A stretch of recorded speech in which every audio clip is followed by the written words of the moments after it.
Hey everyone, welcome back to Corporate Dakota, the place where we spill the tea on company filings, and for S&W Seed Co, it's a real departure from sunshine and growth.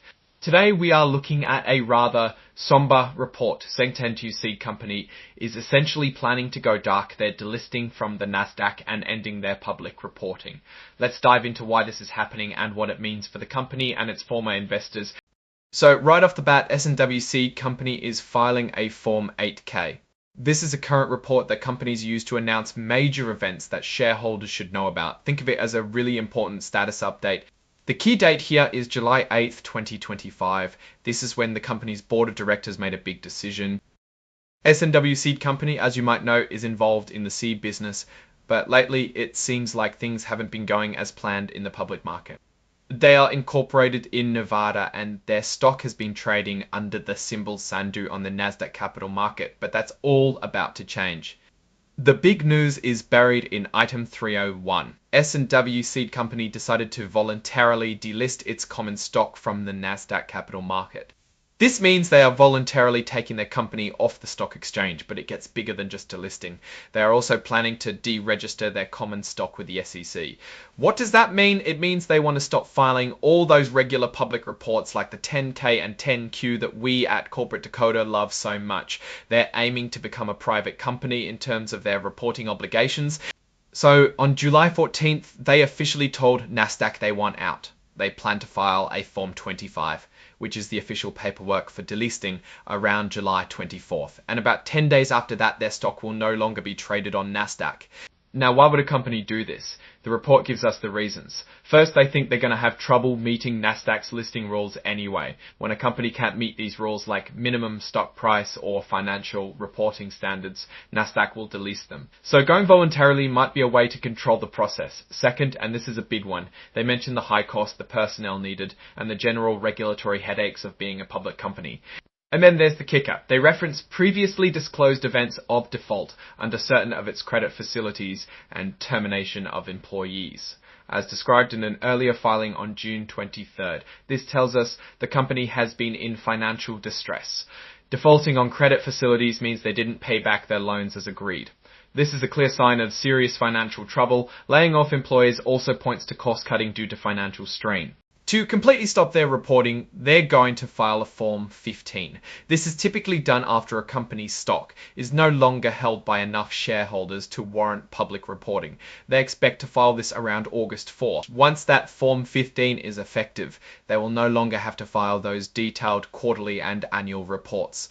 This is a pretty drastic step, signaling a major shift for the company. Now let's look at item 1, which talks about other events. This section gets into some of the nitty-gritty of their current financial situation, specifically a third letter agreement related to their credit with Mountain Ridge. Back in December of 2024, S&W Seed Co took out a senior secured credit facility, meaning it's a loan backed by their assets for up to $25 million from Mountain Ridge. On July 10th, 2025, they entered into a new agreement. Through this, lenders advanced an additional $585,000 to $85,431 and agreed to provide more loans, wanky up to a total of $1,098,000. These funds are specifically for certain estimated costs and expenses. This indicates they are securing vital funds to keep operations going, but it likely comes with strict conditions. To get these additional loans, S&W Seed Co had to pay a $500,000 funding fee. This fee is non-refundable and essentially paid upfront for the privilege of getting these loans. It's a pretty hefty fee, showing the tough terms they're dealing with, and the interest rate on these specified revolving loans is a whopping 18% per year. That's a really high interest rate, suggesting a very high risk for the lenders. This reflects the company's precarious financial state. They also mention a press release they issued on July 14th about this whole going dark plan. This press release is Exhibit 99.1 to the filing, which is basically a separate document attached to this report. And like most filings, there's a standard cautionary note regarding forward-looking statements. This is a legal disclaimer. They're saying that any statements about the future, like their plans for delisting or getting more loans, are just predictions. They warn that actual results could be very different due to many risks. They specifically mention things like their ability to actually file the Form 25 and Form 15, the timing of those filings, and whether they can actually cut costs by leaving the exchange. They also highlight whether the lenders will indeed fund the remaining loans. These are all critical uncertainties for the company's survival. Finally, the report is signed by Vanessa Bothman, who is listed as the Interim Chief Executive Officer and Chief Financial Officer. This dual role often happens in troubled companies when key executives have left. Now let's talk about what this all means. S&W Seed Co is clearly in a really tough spot. They're exiting the public markets because they can't meet the requirements, and the burdens of being a public company are too much. Especially given their financial difficulties, they've defaulted on loans and are cutting costs indicated by employee terminations. The additional loans they're getting are essential for survival, but at a very high interest rate and with a large upfront fee. This suggests they have very limited options and are paying a premium for crucial cash. Going dark means they will no longer be transparent with the public about their financial and operational performance. For investors, this is typically bad news. They lose visibility and the ability to easily trade their shares. Often when companies go dark, it's because they are either being taken private at a low valuation or are struggling so much that they can't maintain public scrutiny.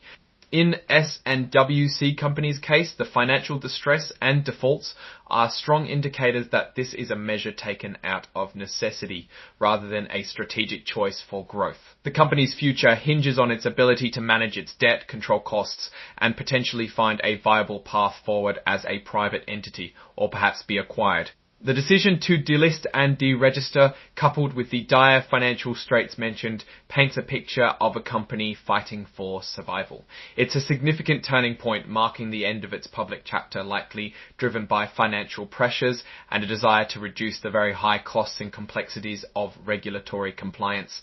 What's your take on S&W Seed Company's decision to go dark? Do you think it's a smart move to survive or a sign of deeper problems? Let us know in the comments below. If you found this analysis helpful, please hit that like button and subscribe for more in-depth looks at corporate filings.